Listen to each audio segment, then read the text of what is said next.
the more I think of the 49ers, the more I think, you may want to just try to start early on with some power blockers. If we show let me show Kev's Oh Twitter. yeah, I can pull it up. So Yeah, you're talking pull this about up. you're talking about Armand Membou. So Yeah, because I like to talk about Membou, but I don't, the workouts, it's like, okay, he worked out great, check out the numbers, but it's about the tape, right? It's always comes back to the tape because there's guys that work out, but maybe can't play. Here he here's is going up against Shamar Stewart. Armand Membou against Shamar Stewart. Shamar Stewart being the guy that tested at the combine as being the fastest, biggest, most athletic defensive end since they've started calculating that at the combine. It's at half speed. He just engulfs him and buries him, leverages him, wide stance, power. Look at the balance, though. And yeah, I mean, you're talking about really, really athletic big man, really athletic big man. Yeah, I mean, I like Membou. I was put on to Membou pretty early from a friend of the show, Ethan Strauss. He's been a big Membou fan. But Strauss is on a Membou, huh? Strauss is a Membou guy. Strauss likes Membou. He All right. loves him. I won't even say like, he loves him. He loves Membou. He loves Membou, and if he sees this, he knows that I'm telling the truth here. But here's the thing: I think this might be a wild claim. Yes, and I'm not. Wilder than Strauss loves Membou. Wilder. Okay. I didn't play offensive line in high school when I played football. I'm obviously not an offensive line build, but I think there's a lot of false favorites in this offensive line class because it's all about leverage and it's all about size and movement and being able to, because when you're an offensive lineman at the next level, you're going against the most athletic, biggest, fastest human beings you've ever seen in your entire life. That's what defensive ends are in the NFL. They are quite literally the strongest, fastest, twitchiest, big human beings you'll ever see.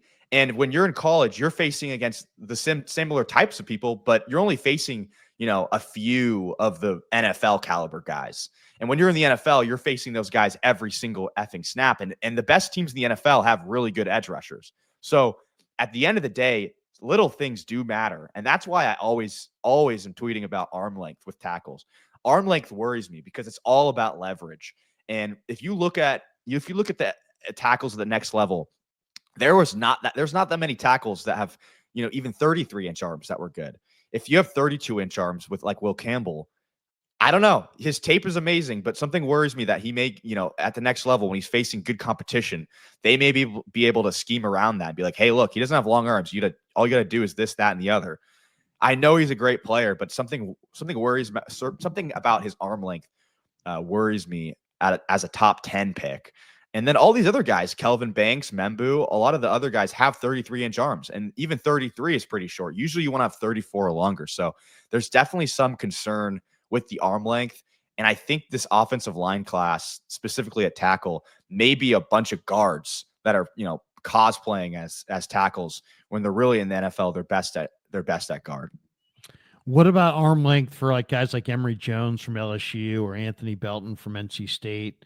I'd love to know because or Ursi from Minnesota.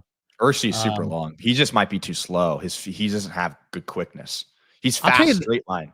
But I'll tell you, after doing a deeper dive on all these offensive line prospects, there's not a lot to do late night in Arizona, especially though last night, Kev, we did we have a nice dinner last night. We really did. We did. Different point of view. Different point of view. Maybe we can put a picture up? It's an amazing spot. I don't have a picture. Okay. Well, we'll put one up maybe tomorrow. But incredible spot, different point of view, Point Hilton, Tipitilla Cliffs, above Arizona. Amazing spot. But there's, you look at this group of linemen, to me, the arm length thing, it is a factor for tackles. The guy from William Mary has ridiculously long arms, and I believe Emory Jones. Cross. No, I What's guess his name? let me see. I forget his name. He played at William and Mary. They list him as a guard.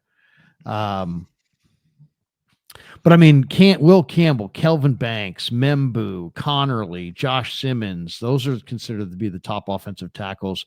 And that's the question for the 49ers. One of the stories of the day is that Armand Membou, according to our friend Dane Brugler, and Brugler's latest mock draft, he's got Membou going number 4 overall in the draft after the combine workout.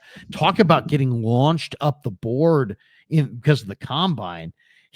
Goes from probably a guy who's mocked in the 20s to the 40s to, he's solid first round, back half of the first round, to now he's going 4th overall. That's crazy. Here's a clip from our friend Brad Graham of this is against, I think, is this Mikael Williams, who's 13. He just throws him to the ground.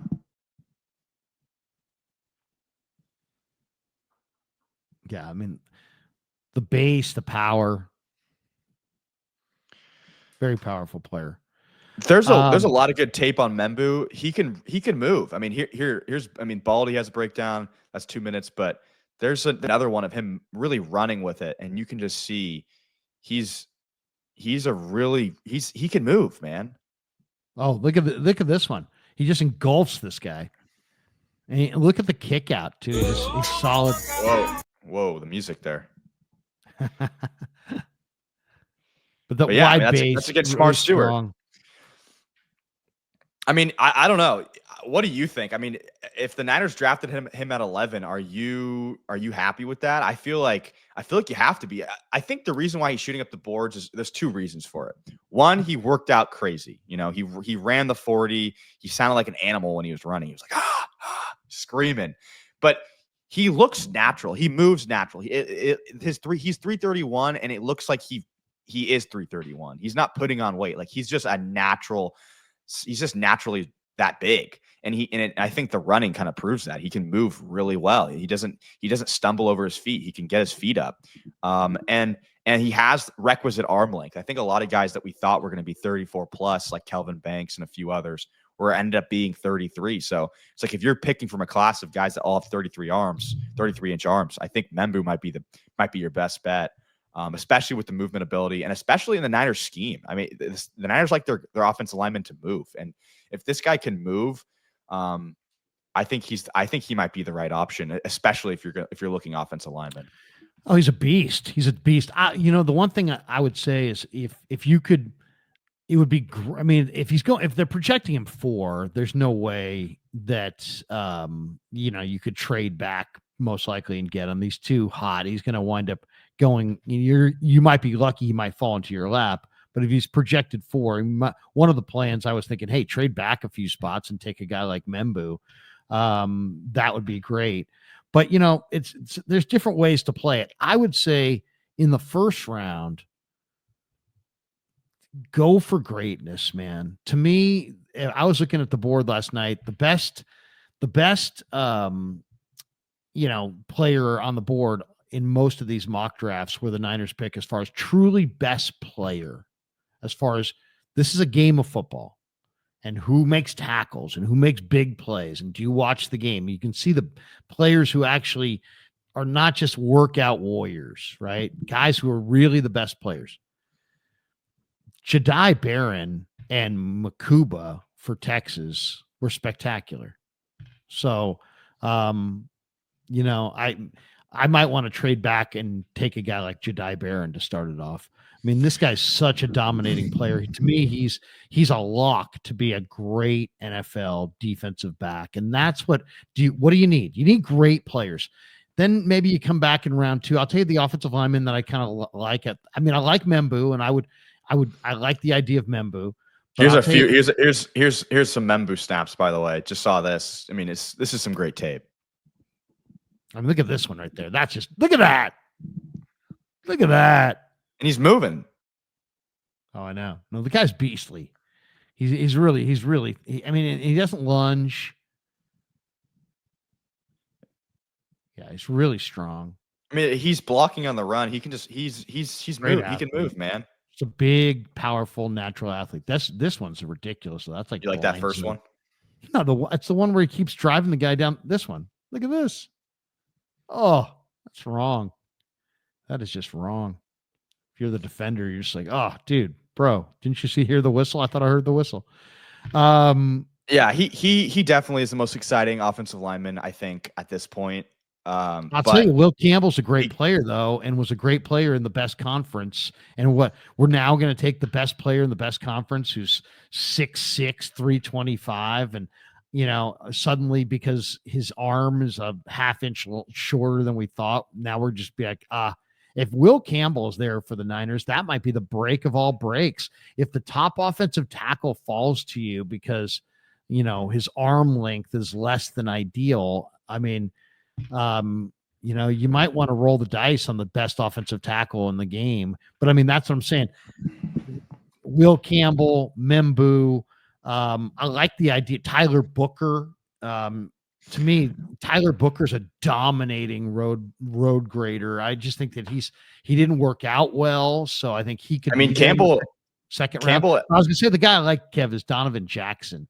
I watched a lot of Donovan Jackson last night, the guard from Ohio State, who's got really long arms, and he played at left tackle. And to me, if you could start the draft, with trade back, get more picks, get a great superstar DB like Jedi Barron, then come back in round 2 with like a Donovan Jackson, that could be really explosive. 100%. On Membou, I mean, first thing I was going to say is, him and Campbell played in the same conference, so I don't really care about. They're both SEC guys. They both played the same team, so they both played against great competition, and I think so. I mean, they're both good candidates. But to your point about Donovan Jackson, he was in my one and only so far mock draft. I had them drafting him either I think in the second round or the third round. He's a underrated beast, man. I kind of like this new tactic. Especially, Pooney last year was this case too. Take a tackle who may not be the perfect tackle, but had a solid tackle career, move him to guard. Tackle is so hard. I mean, it's like anyone who plays offensive line will tell you, tackle is the hardest. You're just out in space. You're on an island. Guard is easy, man. I mean, it's not easy, but you got help on both ends. So it's like, it's a lot easier. Donovan Jackson played left tackle for Ohio State, and they won the national championship with him at left tackle. He's a guard that has 34-inch arms. He can move. He can play tackle. He can play in space. You're telling me that guy's more fit to play guard? If he's more fit to play guard, he's going to be a beast, man. I mean, that guy was really, really solid at left tackle. I think he is for sure NFL floor solid at his floor, a solid guard in the NFL. Give me Donovan Jackson, man, all day. Yeah. Oh yeah.